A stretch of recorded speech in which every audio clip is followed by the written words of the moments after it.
हाँ, तो हम बात कर रहे थे यज्ञोपवीत की, जनेऊ की। एक बार की बात है, एक गुरु जी के पास दो व्यक्ति पहुंचे। उसमें से एक सज्जन था, एक दुर्जन था। गुरु जी से कहा कि हमको दीक्षा दे दीजिए, हम आपके चेला बनना, शिष्य बनना चाहते हैं। तो आजकल की तरह से लोग टेलीविज़न पर या दूर से या हजारों को बैठा करके एक तरह से तो दीक्षा देते नहीं थे। दीक्षा के लिए विधान है, सदगुरु सदशिष्यम च वर्षमेकम परीक्षेत। सदगुरु अपने सदशिष्य की परीक्षा कम से कम 1 वर्ष से तक ले। सदशिष्य की यानी अगर मान लीजिए प्रथम दृष्टया ही वो असत है तो उसकी फिर परीक्षा लेने की जरूरत नहीं, लेकिन यदि सब कुछ सर्वगुण संपन्न दिखाई दे तो भी सदगुरु सदशिष्यम च वर्षमेकम परीक्षेत। और दूसरी जगह और लिखा हुआ है शास्त्रों में, तयोर वत्सर वासता।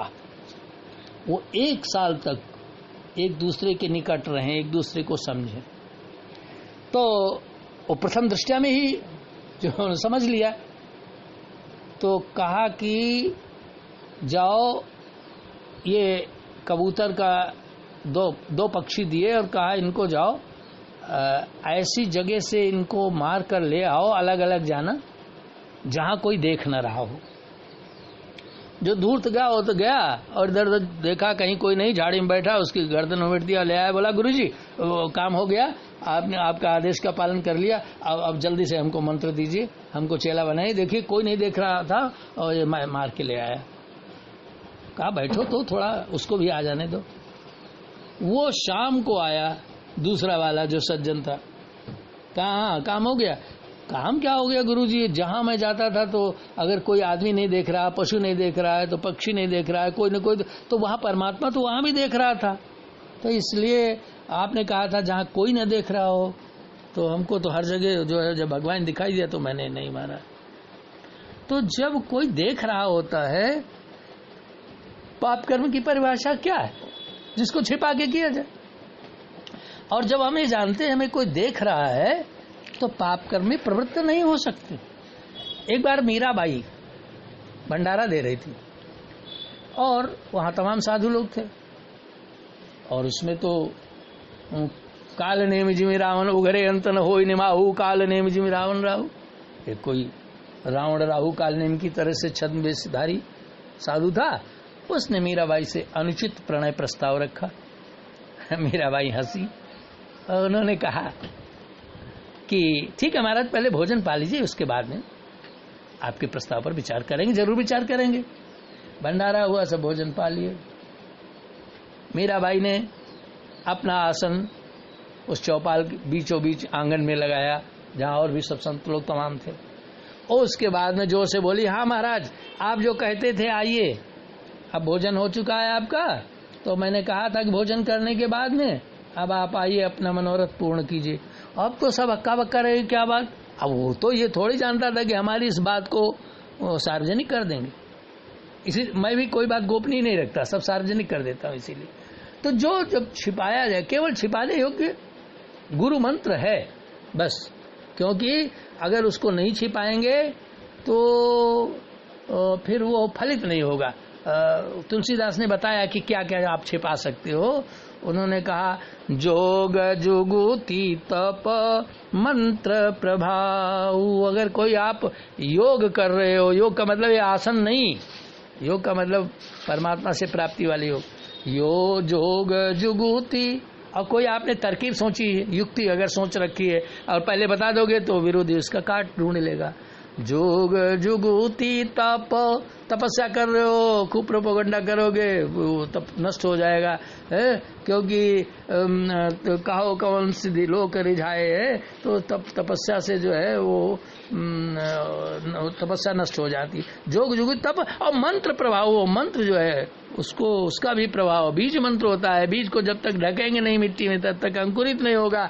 इसलिए गुरु मंत्र को जब तक आप छिपाएंगे नहीं, उसको नहीं जो है वो प्रोपोगंडा करना है। हालांकि लोकहित की भावना से रामानुजाचार्य ने कहा, उनके गुरु ने मना किया था, वो चिल्लाने लगे मुडेर पर चढ़ करके, अरे बच्चों ओम नमो नारायण को कल्याण हो जाएगा। बुलाया क्यों, क्या कह रहे, तुमको क्या बोला था? गुरुजी ने कहा, अरे गुरुजी ठीक है, हम जानते हैं आपने कहा था नरक हो जाएगा, लेकिन अकेले हमको नरक हो जाएगा कोई बात नहीं, सबका तो कल्याण होगा, बहुत खुश होएगा।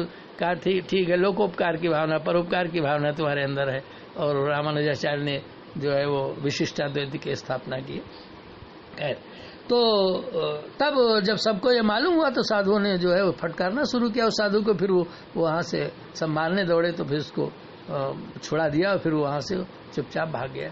तो मतलब ये है कि जो छिपाने योग्य बात नहीं है उसको छुपाया जाए तो वो पाप कर्म होता है।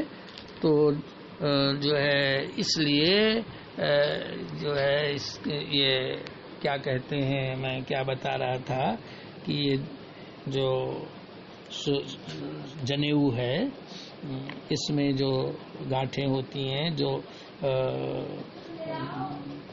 5 गांठें लगती हैं, इनका भी अपना महत्व है और बहुत सारी बातें हैं। तो मैं विस्मृत हो गया क्या बोल रहा था। हरि ओम नारायण नारायण नारायण शिव शिव शिव। तो मंत्र को जो है वो छिपा के रखा जा सकता है, लेकिन और चीजें जो है वो उद्घाटित कर देनी चाहिए, छुपानी नहीं चाहिए। तो हमारी जो है ये इसमें इसकी लंबाई जो 96 अंगुल की होती है, इसका भी कारण है। इसमें 32 विद्याएं और 64 कलाएं मिलाकर के टोटल होता है 96। यानी ये भी दायित्व उस व्यक्ति का होता है जो उपवीति है कि इनका भी अध्ययन करे। 32 विद्याओं का, 32 विद्याओं में 4 वेद ऋग यजु साम अथर्व, 4 उपवेद यजुर्वेद, वो सारी धनुर्वेद आयुर्वेद आदि आदि। तो जो है ऐसे ही इसके 6 अंग, शिक्षा कल्प निरुक्त व्याकरण आदि, 6 दर्शन वेदांत वैशेषिक न्याय जो षड्दर्शन है आदि, और 3 सूत्र ग्रंथ हैं ब्रह्मसूत्र आदि, और 9 आरण्यक बृहदारण्यक उपनिषद आदि। तो ये जो है ये 32 विद्याएं अध्ययन, और 64 कलाएं जैसे साहित्य है, कला है, कृषि, वास्तु है, व्यंजन, चित्रकारी, दस्तकारी, हस्तशिल्प मतलब, और यंत्र निर्माण, सिलाई, कढ़ाई, बुनाई है, और भी बहुत आभूषण निर्माण, ये सारी इनका भी ज्ञान प्राप्त करना चाहिए और दूसरों को प्राप्त कराना चाहिए। जो इसके उपयोगी पात्र रहे इन कलाओं का दूसरों को ज्ञान देना चाहिए। तो ये जो है और भी इसके कई कारण बताए गए। भद्रम करणे भी श्रुणिया में एक मंत्र आता है, यानी कानों के ऊपर चढ़ाते हैं। ये मानो हमें ये अनुशासन का पाठ पढ़ाता है कि हमें कानों से अच्छा ही अच्छा सुनना है हमें जो है। और इसमें जो 5 गांठें लगाई जाती हैं, एक धर्म अर्थ काम मोक्ष, 4 जो पुरुषार्थ चतुष्टय है, ये इनके प्रतीक 4 गांठें हैं, और 5वीं गांठ है ब्रह्म गांठ, ब्रह्मरंध्र। तो ये इस प्रकार से 5 गांठें जो है वो धर्म अर्थ काम मोक्ष और ब्रह्म के प्रतीक हैं।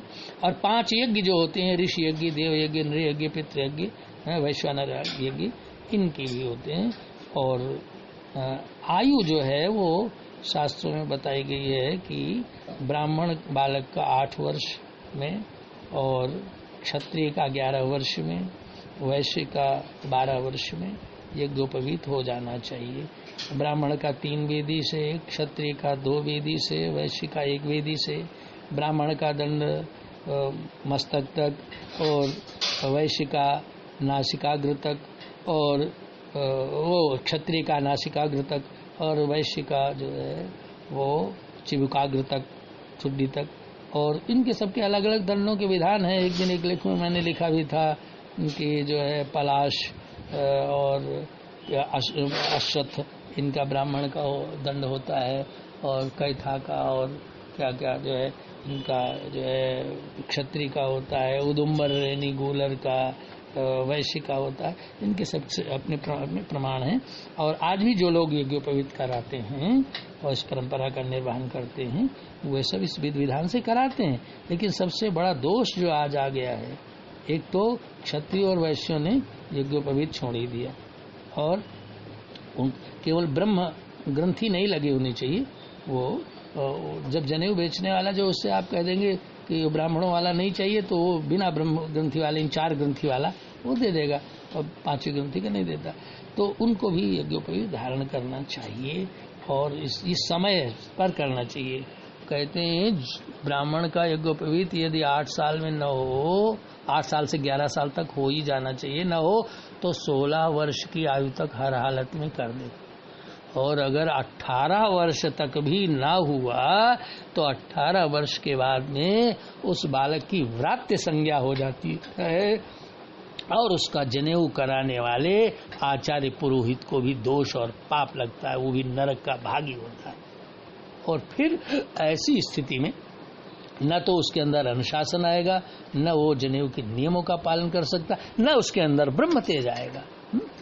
जब यज्ञोपवीत होता था हम लोगों का समय से हुआ है, हमको याद है कि कई आचार्य आए थे, तो उसमें से आप चूंकि थोड़ा बहुत संस्कृत मैंने भी पढ़ ली थी, तो एक आचार्य ने थोड़ा प्रमाद किया और दूसरे से बोला कि इनका जो है वो जो बालों का फेरा होता है तो उसको आप वस्त्रा से आप काट दीजिए। तो मैंने कहा क्या मतलब 2 गुरु बनाने पड़ेंगे? तो वो समझ गए हमारा संकेत। तो फिर जिन्होंने जो है हमें मंत्र दिया था उन्होंने ही फिर उस तरह उठाया और उसको काटा। तो मतलब ये है कि ये समय से हो जाना चाहिए, और ये बहुत ही गलत कुप्रथा चल पड़ी है। खैर कम से कम इतना तो अच्छा है कि ब्राह्मण समाज यज्ञोपवीत कराता तो है, लेकिन जब बहुत बूढ़े तोते पढ़ाने से पढ़ते नहीं हैं, फिर वो लड़के जो है उन यज्ञोपवीत को एक धागा ही समझ लेते हैं, न उनकी आस्था उसके प्रति रहती है न कुछ रहती है। तो ये जो है ये ब्रह्म का स्वरूप है, उसकी आराधना करनी चाहिए। कि कम से कम ये तो देखो एक साइकोलॉजिकल प्रेशर पड़ता है कि हमें कोई देख रहा है, हमारे साथ में कोई है, हमारा मनोबल भी ऊंचा रहता है कि ब्रह्म हमारे साथ में, परमात्मा हमारे कंधे पर, हमारा कोई कुछ नहीं बिगाड़ सकता है। और हम कोई गलत काम जब करने चलेंगे तो वही कि हाँ हमें कोई देख रहा है, कोई नहीं तो परमात्मा तो देख रहा है, हमारा ब्रह्म तो देख रहा है जो हमारे अंदर है, बाहर नहीं, अंदर है, शरीर से बिल्कुल बनियाइन के भी अंदर है, बिल्कुल एकदम हमसे जो है वो चिपका हुआ अंतःवस्त्र के अंदर भी है। वो हमें देख रहा है, हमें सब वॉच कर रहा है, सब रिकॉर्ड कर रहा है, ये चित्रगुप्त। तो इसलिए जो है इसकी महत्ता है। और ब्राह्मणों का यज्ञोपवीत वसंत ऋतु में, क्षत्रिय का ग्रीष्म ऋतु में, वैश्य का शरद ऋतु में है, ये सब खड़ाऊ धारण करते थे जिससे ब्रह्मचर्य में उस सहायता मिलती थी। क्योंकि ये जो नसों का संबंध होता है, जो अंगूठे की नस है, पैर के अंगूठे की, इनका ब्रह्मचर्य से संबंध होता है। इसके अलावा खड़ाऊ पहनने से हमारी जो विद्युत शक्ति, शरीर की विद्युत शक्ति है, वो अर्थ में न चली जाए, इसलिए साधु संत परम त्यागी होते हुए भी खड़ाऊ जरूर पहनते थे। और जो है शिखा और ये सब धारण करना पड़ता। अश्यूत वस्त्र धारण कराया जाता है, यानी सिला हुआ कपड़ा नहीं। जब जनेऊ होता है लंगोटी पहनाते हैं। और ये सब है। अब उनके लिए कब करना चाहिए उसके बहुत है। जो बड़ा लड़का ज्येष्ठ पुत्र है उसका ज्येष्ठ के महीने में नहीं करना चाहिए है। चंद्रमा का बल देखा जाता है, जो जातक है उसके चौथे, 8वें और 12वें चंद्रमा नहीं होना चाहिए है। और जो बरसाती पानी है, यानी बरसात का जल, उससे बचाना चाहिए। ऐसा मुहूर्त निकालना चाहिए पानी न बरसे, और बरसने लगे तो वेदी के ऊपर बरसाती पानी नहीं पड़ना चाहिए, नहीं तो वो अपवित्र मान ली जाती है। ऐसी व्यवस्था तिरपाल आदि की वैकल्पिक व्यवस्था भी रखनी चाहिए। और इसके अलावा जो रिक्ता तिथियां होती हैं ना, 5 तरह की तिथियां होती है, नंदा, भद्रा, जया, रिक्ता और पूर्णा। तो इसी प्रकार से 5-5 करके क्रम से रखते चले जाइए। तो जो रिक्ता तिथियां हैं, यानी चतुर्थी, नवमी आदि, चतुर्दशी, तो इनमें यज्ञोपवीत संस्कार नहीं होता है। और प्रतिपदा को नहीं होता है, अष्टमी को नहीं होता है। तो प्रतिपदा, अष्टमी और रिक्ता तिथियां, इन तिथियों को छोड़ देना चाहिए। और मंगलवार और शनिवार जैसे जो उग्र दिन हैं इनको भी छोड़ देना चाहिए। सौम्य दिन अच्छे होते हैं। और नक्षत्र भी हस्त नक्षत्र है, चित्रा है, स्वाति है, पुख्य है, धनिष्ठा है, अश्विनी है, मृगशिरा है, पुनर्वसु है, तो ये सब इनका ध्यान रखना चाहिए। और सबके यहाँ क्रिश्चियंस के यहाँ जब तक उनका बपतिस्मा नहीं हो जाता तब तक वो क्रिश्चियन नहीं माना जाता। जब तक जो है वो मुसलमानों के यहाँ सुन्नत नहीं हो जाती, खतना नहीं हो जाता, तब तक वो मुसलमान नहीं माना जाता। लेकिन हम जो है वो अपने को द्विज कहते हैं।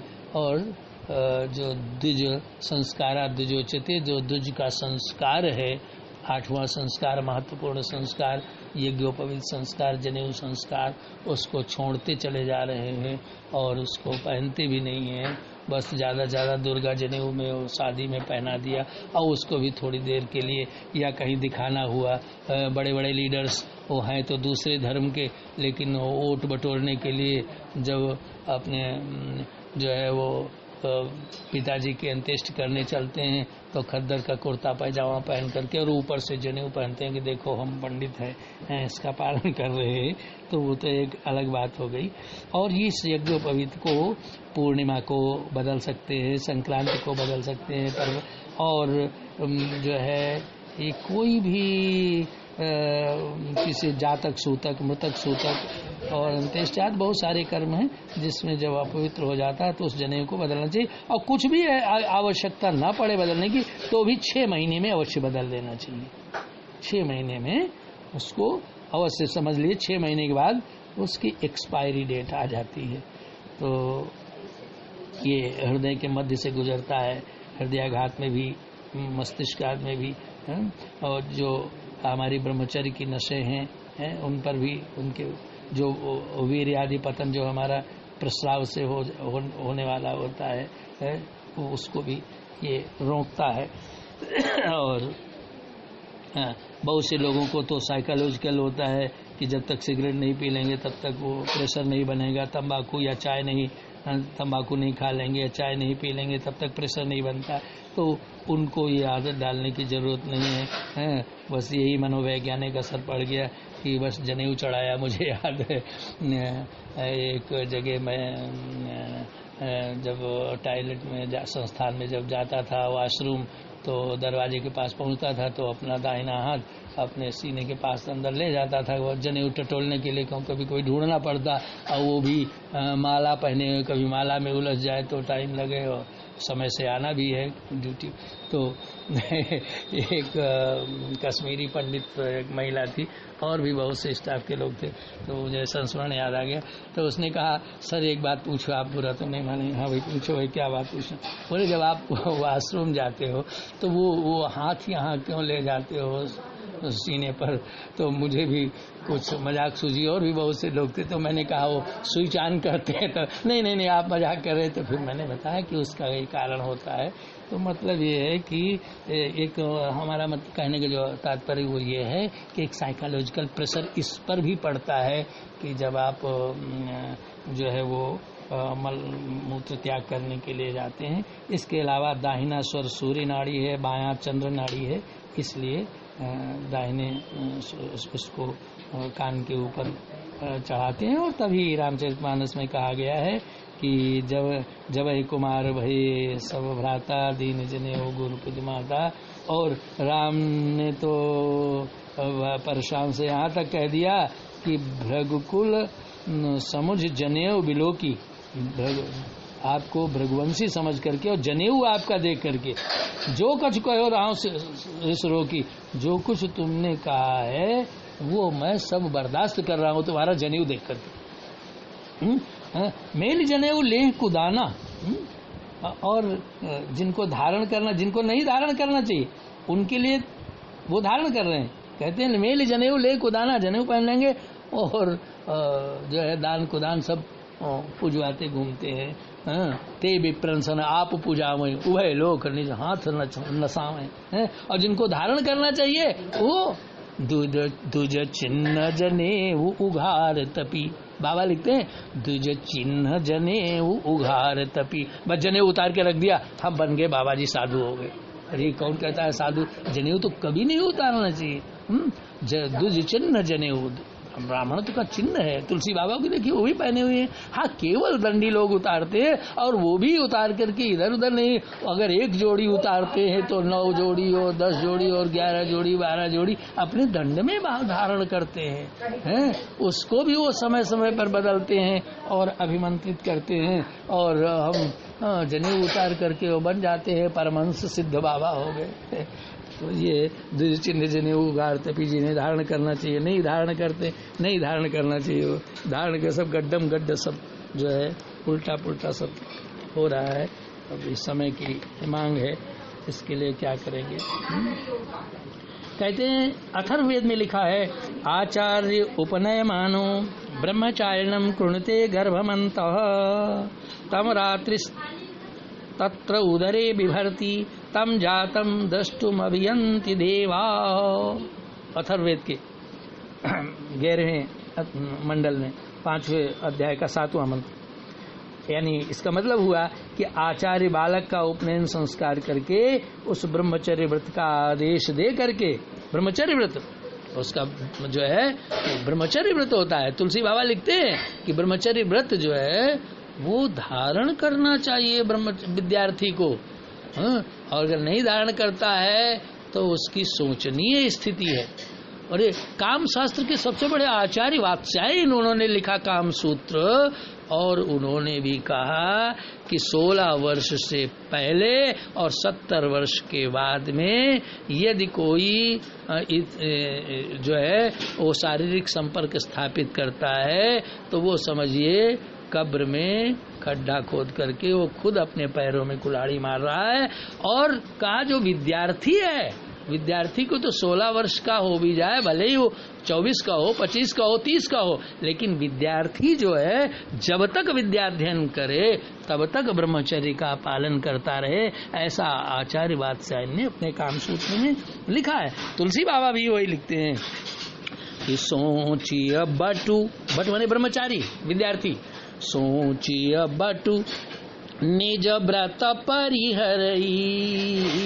जो ब्रह्मचारी, जो विद्यार्थी अपने ब्रह्मचर्य व्रत का पालन नहीं करता, सो ब्रह्मचर्य व्रत केवल शारीरिक नहीं, मानसिक भी, दृष्टि से भी, वाचिक भी, 8 प्रकार का संपर्क, 8 प्रकार से संपर्क से रहित, अष्टमैथुन रहित।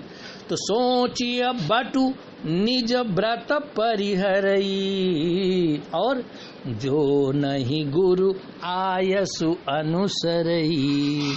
जो गुरु की आज्ञा का पालन न करे, जो ब्रह्मचर्य व्रत का पालन न करे, उस विद्यार्थी की, उस स्टूडेंट की बड़ी दयनीय और शोचनीय दशा हो जाती है। इसलिए यदि विवाह हो भी गया है और विद्याध्ययन कर रहे हैं, स्टूडेंट लाइफ में हैं, तो इससे बचना चाहिए। तो वही कह रहा है कि आचार्य बालक, जो अथर्ववेद का मंत्र मैंने बताया, उसका मतलब है कि आचार्य बालक का उपनयन संस्कार करके उस ब्रह्मचर्य व्रत का आदेश दे करके मानो गर्भ में रखता है।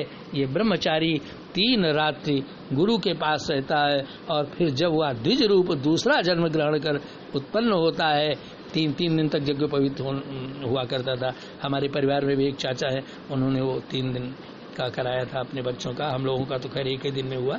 तो तब उसको देखने के लिए देवता भी एकत्र होते हैं। बंगाल में अभी भी है कि वहाँ पर समय से बच्चों का यज्ञोपवीत कर देते हैं।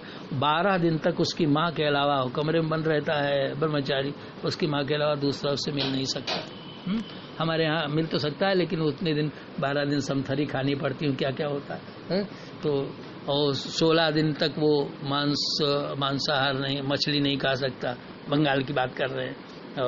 तो 15 दिन, 16वें दिन गुरु के पास जाके उनका कहना है, कोई आज्ञा मांगता है कि गुरु जी मछली खा सकते हैं। हाँ खा सकते हो, गुरु की आज्ञा पाकर खाने में कोई दोष नहीं, उनका कहना। मैंने उनसे पूछ दिया कि मान लीजिए गुरु जी अगर आज्ञा न दे तो कहा गुरु जी आज्ञा कैसे नहीं देंगे, जब गुरु जी खुद खाते हैं तो गुरु को तो आज्ञा देनी ही पड़ेगी। तो इस प्रकार से जो है और भी मनु जी ने भी कई जगह लिखा तत्र यद ब्रह्म जन्मास्य मौंजी बंधनम चिन्हितम, और नए उज्जते कर्म किंचित आमौंजी बंधनम वगैरह वगैरह।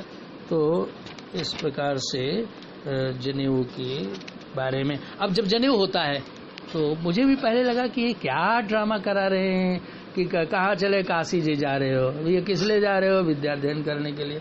अरे अब विद्याध्ययन तो हो चुका और लकीर के फकीर बन रहे हो, किस लिए जा रहे हो, तो जो है वो नौकरी करने के लिए या धन कमाने के लिए। अच्छा आओ यहीं आप कहाँ जा रहे हो, विवाह करने के लिए, आओ अच्छा यहीं विवाह कोई फूफा जीजा कोई कह देते।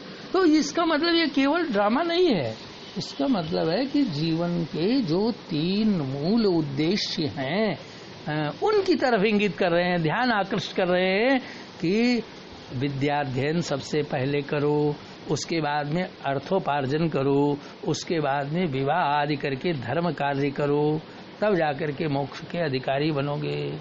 प्रथमेन अर्जितम विद्या और द्वितीयेन अर्जितम धनम और तृतीयेन अर्जितम धर्मम चतुर्थे किम करिष्यति। जिसने पहले आश्रम में ब्रह्मचर्य आश्रम में विद्याध्ययन नहीं किया, दूसरे आश्रम में यानी गृहस्थ आश्रम में धन नहीं कमाया, तीसरे आश्रम में वानप्रस्थ आश्रम में जिसने धर्म नहीं किया, तो फिर चौथे में वो क्या कर पाएगा, पड़ा पड़ा खुर खुर खांसता ही रहेगा और क्या कर सकता है।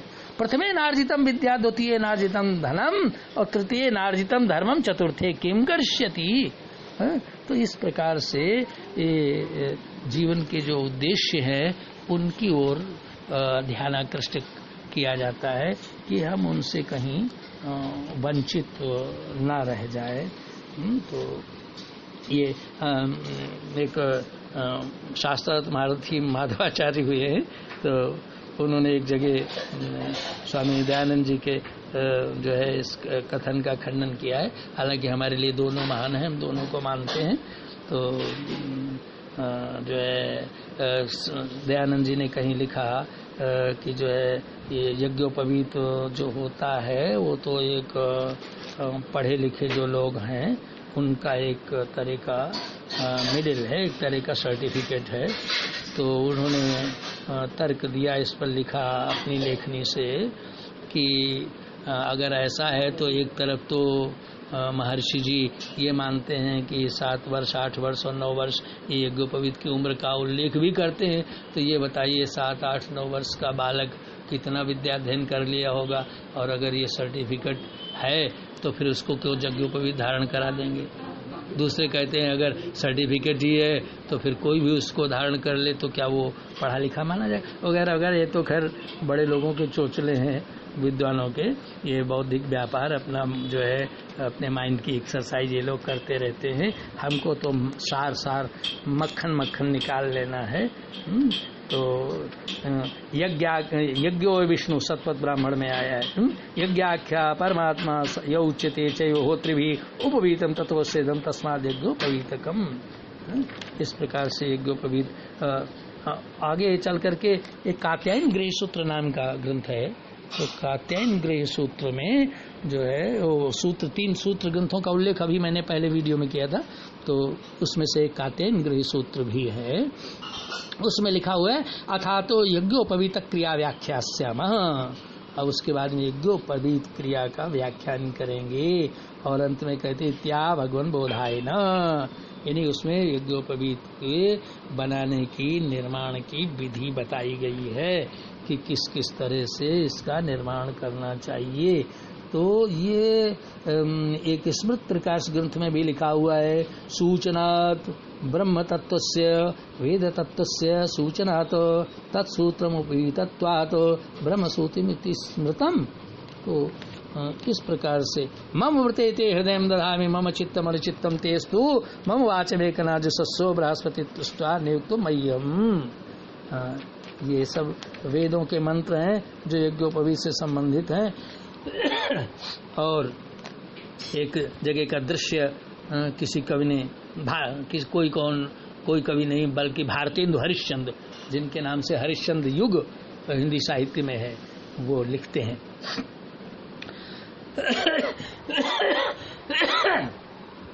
कहूँ परे गोमय शुष्क, गोबर के कंडे, गाय के गोबर के। कहूँ परे गोमय शुष्क, कहूँ सिल परी शोभा दई रही। कहूँ तिल कहूँ जव राशि लागी, बटुन जो भिक्षा लही। जब यज्ञोपवीत होता है उस समय बालक जो है ब्रह्म स्वरूप हो जाता है। वो माता पिता से माता भो ओम भवती माता भिक्षा में देही, माता अपनी अंजुली से बड़े आदर के साथ उसको भिक्षा देती है। और ब्रह्म स्वरूप समझ करके जो बालक है, केवल एक समय वो आता है जब माता पिता भी उस ब्रह्मचारी को भिक्षा दान देने के समय में उसको जो है भिक्षा दान के समय उसको प्रणाम करते हैं, पाद प्रक्षालन करते हैं और रोचना लगाते हैं, प्रणाम करते हैं, भिक्षा दान करते हैं। बाकी शेष जगहों पर पुत्र ही पिता को प्रणाम करता है। ओम भवती माता भिक्षा में दे।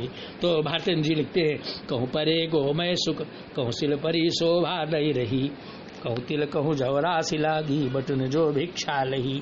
कहूँ कुश परे कहूँ समिध, समिध तो जो यज्ञ के लिए लकड़ियाँ होती हैं, समिध आम की लकड़ियाँ और पलाश की, ये सब इसकी समिध जो है वो पवित्र मानी जाती हैं, या फिर कोई विशेष प्रयोजन के लिए विशिष्ट वृक्ष विशेष की समिधाओं का प्रयोग किया जाता है। वो शास्त्र में अलग अलग उल्लेख है काम्य कर्मों के लिए। तो कहूँ कुश परे कहूँ समिध सूखत, भारसों ताके नयो। या लखो छप्पर महाजर्जर, या लखो छप्पर महाजर्जर। होई कैसो झुकी रहे हो, होई कैसो झुकी रहे हो। छप्पर है, भले ही गरीबी है तो क्या हुआ, लेकिन अपना दायित्व निर्वहन करना है। मतलब ब्राह्मण का ये दायित्व है कि भले ही गरीबी हो, खाने को हो न हो, है भूखा रह करके करे, लेकिन उसके कंधों पर यज्ञोपवीत दे करके ये उसको दायित्व जिसके ऊपर भार डाल दिया जाता है कि तुम्हें विद्याध्ययन करना ही करना है, इससे आप बच नहीं सकते हो। तो इस प्रकार से और विद्यार्थियों के जो है वो नियम होते हैं, उनका भी पालन करना चाहिए। कृतोपनयनस्य व्रतादेशानमिष्यते, ब्रह्म ब्रह्मा सत्यम। और इस प्रकार से बहुत सारी बातें जो है बताई गई हैं। और प्रजापतिर्वै सविता, और बहुत सारी चीज़ें। और ये देखिए, अगर हम थोड़ा सा विचार करें और सूक्ष्मता के साथ देखें तो ये यज्ञोपवीत जो लोग नहीं पहनते हैं वह भी परोक्ष रूप से, प्रकारांतर रूप से वो उसी का विकृत रूप, यानी उसको किसी न किसी रूप में मानते हैं।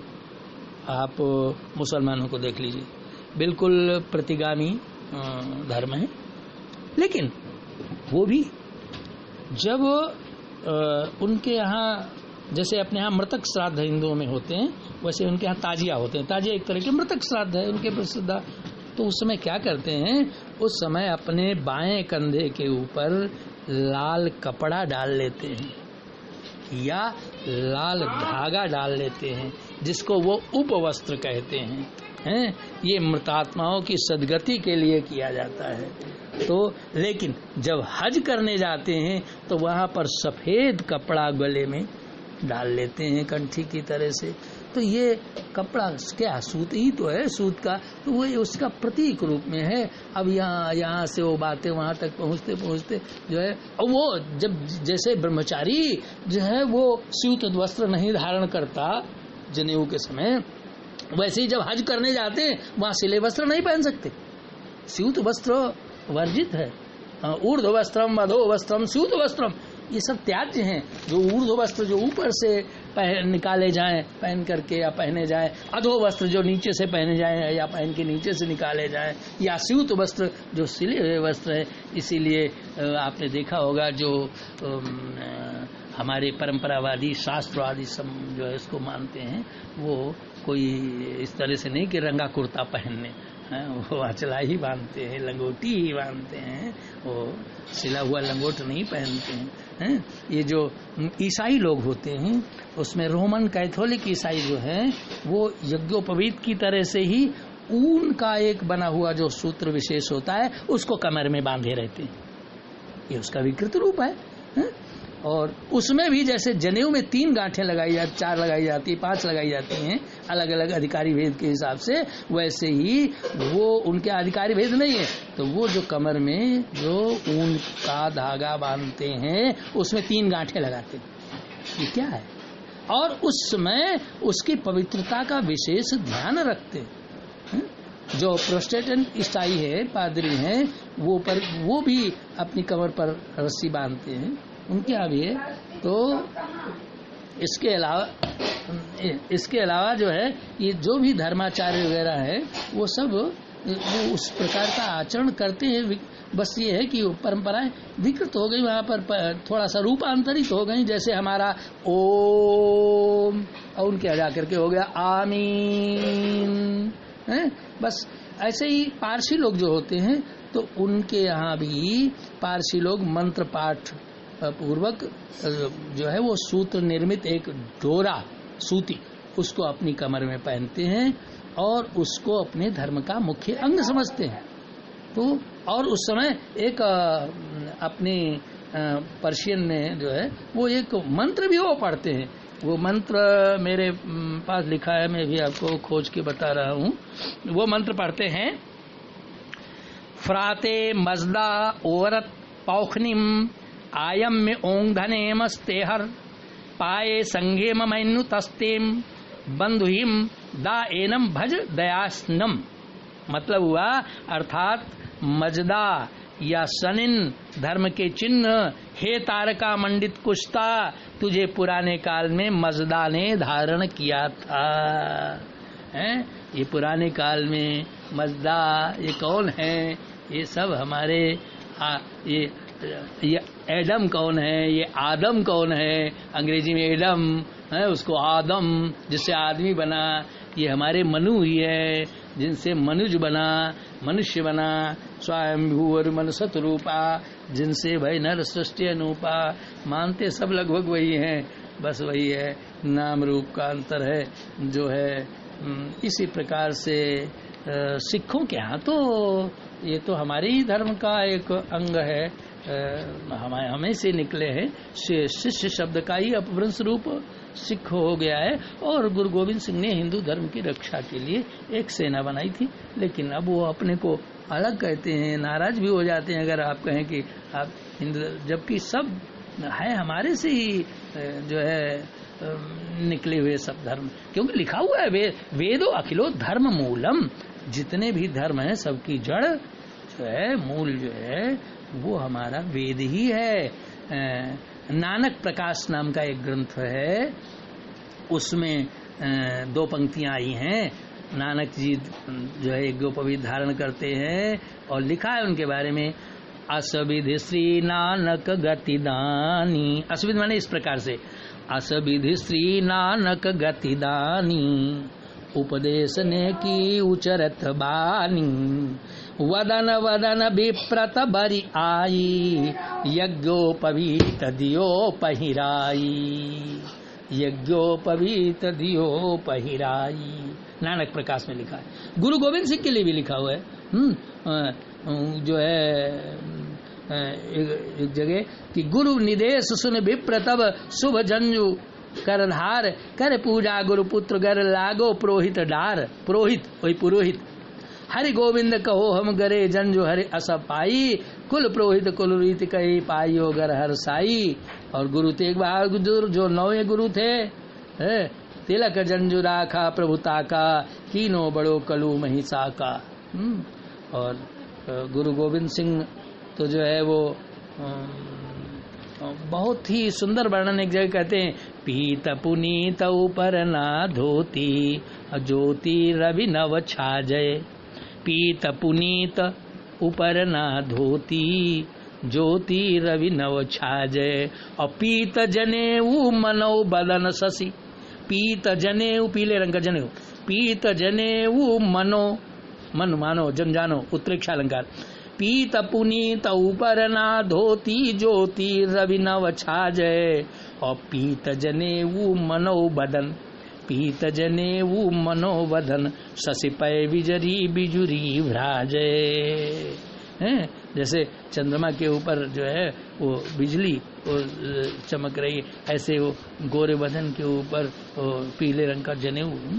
तो बौद्धों के यहाँ सारनाथ में गया तो बनारस में, तो सारनाथ में जहाँ खुदाई हुई है और ये सब धर्म चक्र वगैरह जो जहाँ से लिया गया है, भारत सरकार ने जो अपना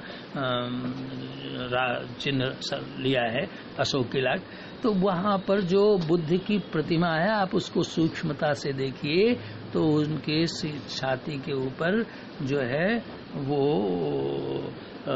आपको धागे दिखे लगे मिलेंगे।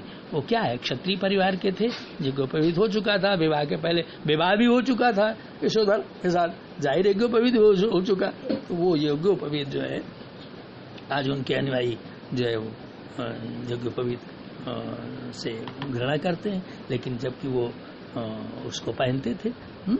और इसी प्रकार से जो है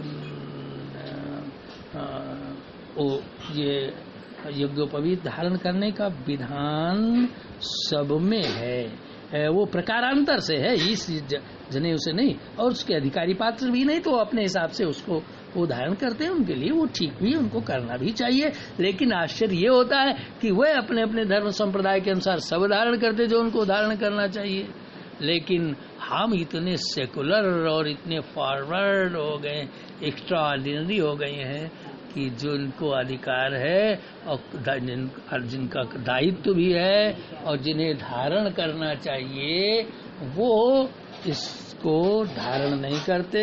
और माँ बाप ने अगर किसी, हम तो कहते भाई अगर आपके पास यज्ञोपवीत करने का खर्च नहीं है तो ये जो ब्राह्मण समाज या जो है उनको सामूहिक यज्ञोपवीत जो है इसमें करा देना चाहिए, कहीं तीर्थ आदमी जा करके उनको करा देना चाहिए। लेकिन समय से यज्ञोपवीत हो जाए, ये कोई आवश्यक नहीं कि आप बहुत बड़ा खर्च करो और तभी वो यज्ञ पूरा होगा, लेकिन यज्ञोपवीत जो है वो करना चाहिए।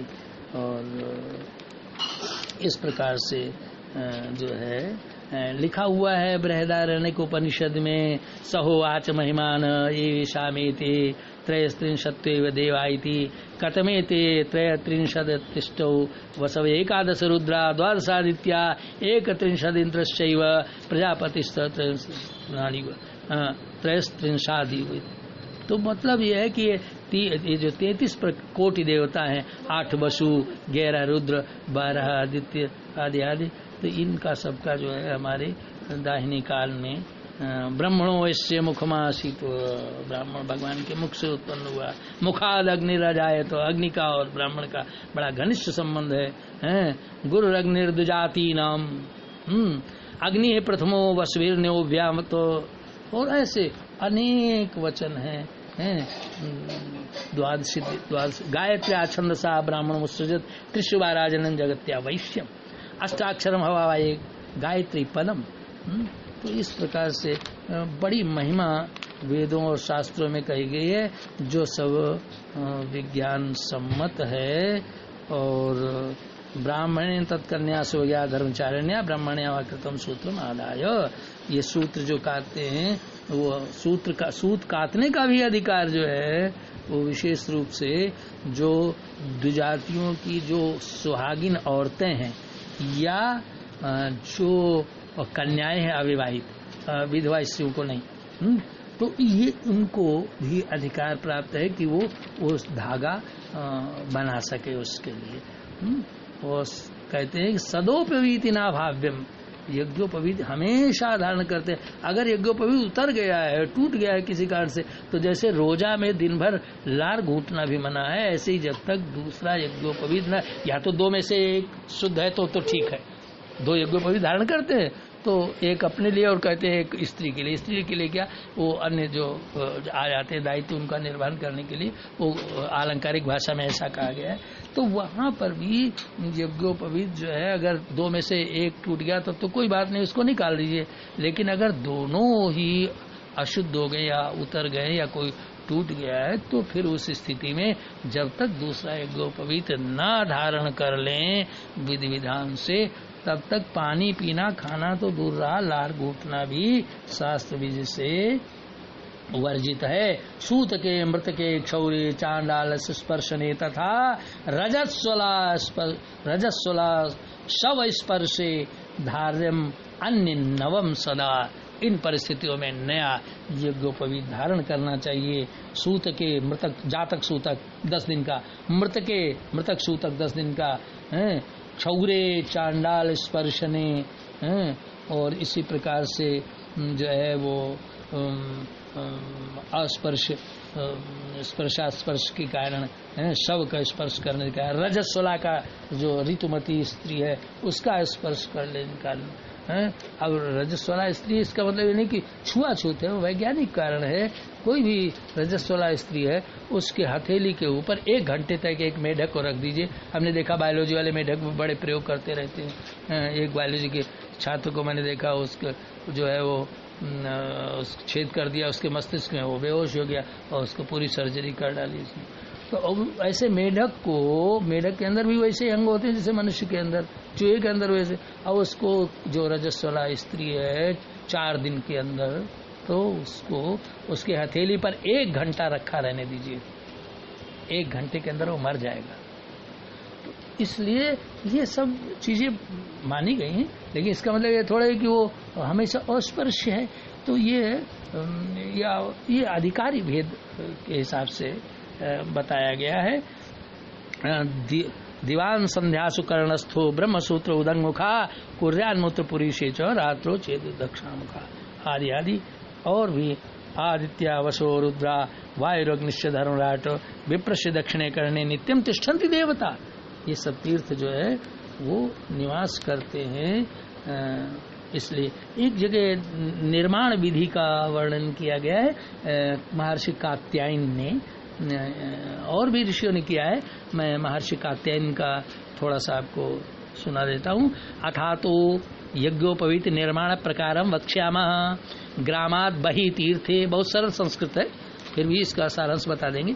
ग्रामात् बहि तीर्थे गोष्ठे वा गत्वा अनध्याय वर्जित पूर्वाह्ने कृत संध्यो अष्टोत्तर शतम सहस्त्रम वा यथाशक्ति गायत्रीं जपित्वा ब्राह्मणेन तत्कन्या सुभगया धर्मचारिण्या वा कृतं सूत्रमादाय भूरिति प्रथमां शरणवतीं विनोमि भूरिति द्वितीया स्वरिति तृतीया मीत्वा पृथक पलाशपत्रे संस्थाप्य आपो हिष्ठेति तिस्रभिः सन्नो देवित्येननेन सावित्र्या आच विसृज्य वाम हस्ते कृत्वा त्रिसंताड्य व्याहर्तिभिः त्रिबलितं कृत्वा पुनः ताभिः त्रिगुणितं कृत्वा पुनः त्रिवृत्तं कृत्वा प्रणवेन ग्रंथिं कृत्वा ओंकारमग्निं नागान यमपितॄन् प्रजापतिं वायुं सूर्यं विश्वान् देवान् नवतंतुषु क्रमेण विन्यस्य संपूजयित देवस्येत्य उपवीतमादाय उद्भयं तमसा परित्यादि आदित्याय दर्शित्वा, आदित्य सूर्य को दिखा कर, आदित्याय दर्शित्वा यज्ञोपवीतमित्यनेन धारेतित्याह भगवान कात्यायन। मतलब कि कात्यायन ऋषि कहते हैं कि अब हम यज्ञोपवीत बनाने की विधि कहते हैं। यानी यज्ञोपवीत बनाने वाले को चाहिए कि गांव से बाहर किसी तीर्थ स्थान, मंदिर या गौशाला, जैसे हमारे पट्टे बाबा बनाते थे, जाकर अनध्याय रहित किसी भी दिन संध्या वंदनादि नित्य कर्म तथा यथाशक्ति गायत्री मंत्र जप करके ऐसे सूत से यज्ञोपवीत बनावे जो किसी ब्राह्मण द्वारा या ब्राह्मण कुमारी द्वारा अथवा सधवा ब्राह्मणी द्वारा बनाया गया हो। इस सूत को भू इस मंत्र का उच्चारण कर 96 अंगुष्ठ सहित 4 अंगुलियों के मूल पर लपेटे और फिर उसे उतार कर किसी झाख के पलाश के पत्ते के ऊपर रख दे। इस प्रकार भुवः इस शब्द का उच्चारण करके दूसरी बार और स्वः इस शब्द का उच्चारण करके तीसरी बार हाथ पर लपेटे। अनंतर आपोहिष्ठा ये मंत्र है और शन्नो देवी ये भी पूरा मंत्र है। तत्सवितु इन मंत्रों के द्वारा 3 मंत्रों से उन्हें जल से भिगो करके और बाएं हाथ में रख करके 3 बार फटकारे। फिर 3 व्याहर्तियों से उसे त्रिगुणित करके प्रणव से उनमें ब्रह्म ग्रंथि लगावे। उनके 9 तंतुओं में ओमकार अग्नि आदि देवताओं का क्रमशः आवाहन और स्थापन करे। उद्वयम तमसस्परी इत्यादि मंत्र से सूर्य के सन्मुख करके यज्ञोपवीतम और परम पवित्रम इस मंत्र से उसको धारण करे। और इसी बात का जो कात्यायन ने कहा वही देवल और मनु और भी अनेक पारशर आदि स्मृतिकारों ने इसका जो है वो समर्थन किया हुआ है। तो ये जो है यद्यपि हितकारी है, लेकिन पात्र अपात्र की पात्रता में इसमें ईर्ष्या द्वेष नहीं करना चाहिए है। जैसे सब जानते हैं कि शहद और घी जो है वो नवजात शिशु को चटाया जाता था, लेकिन अब शहद और घी अगर बराबर मात्रा में मिला दें तो केमिस्ट्री बिगड़ जाएगी, वो जहर बन जाएगा। दूध है या दूध से बनी हुई वस्तु है, चांदी के पात्र में रख दें तो अमृत बन जाएगा, तांबे के पात्र में रख दें विष बन जाएगा, आप उसको खा लें पी लें तो बमन होने लगेगा। तो यही बात सब यज्ञोपवीत में भी धारण करने न करने में उसकी केमिस्ट्री काम करती है, एक विज्ञान काम करता है, रसायन काम करता है। जब वो H2O का नियम सही 2 भाग हाइड्रोजन 1 भाग ऑक्सीजन होगा तभी ना वो जल बन पाएगा, ऐसे नहीं बन सकता। तो इस प्रकार से चतुर्वेदेषु गायत्री चतुर्विंशतिकाक्षरी तस्मात् चतुर्गुणं कृत्वा ब्रह्म तत्त्वमुदीरयेत। तो समय बहुत हो रहा है, अभी बातें तो बहुत रह गई। जैसे वाल्मीकि का क्या इस विषय जो है दृष्टिकोण है यज्ञोपवीत के बारे में, और भी अन्य ऋषियों के क्या है, वेद क्या कहता है, वेदों में अन्य वेद और क्या कहते हैं, त्रिवेद क्या कहते हैं, ये 3 सूत्र क्यों होते हैं, इसमें 9 जो है धागे क्यों होते हैं, 27 धागे क्यों होते हैं, ब्रह्म ग्रंथि क्यों लगाई जाती है, और बहुत सारी बातें हैं जो रह गई हैं। लेकिन अगर उनका लोभ में पड़ जाएंगे तो फिर ये जो है ये इससे भी हम वंचित रह जाएंगे, इसको भी हम अग्रसारित न कर सकेंगे। और कुछ बहुत सारे जो है वो विचार हैं, लेकिन ये हमने संकेत किया, इसके आधार पर आप अधिक से अधिक शोध कर सकते हैं। लेकिन ये यज्ञोपवीत की एक अपनी महत्ता है और उसकी वैज्ञानिकता भी है, वेद सम्मत है, लोक सम्मत है, शास्त्र सम्मत है, विज्ञान सम्मत है। इसलिए इसको हमेशा धारण करना चाहिए, और केवल धारण करना ही नहीं चाहिए, इसके नियमों का भी अनुपालन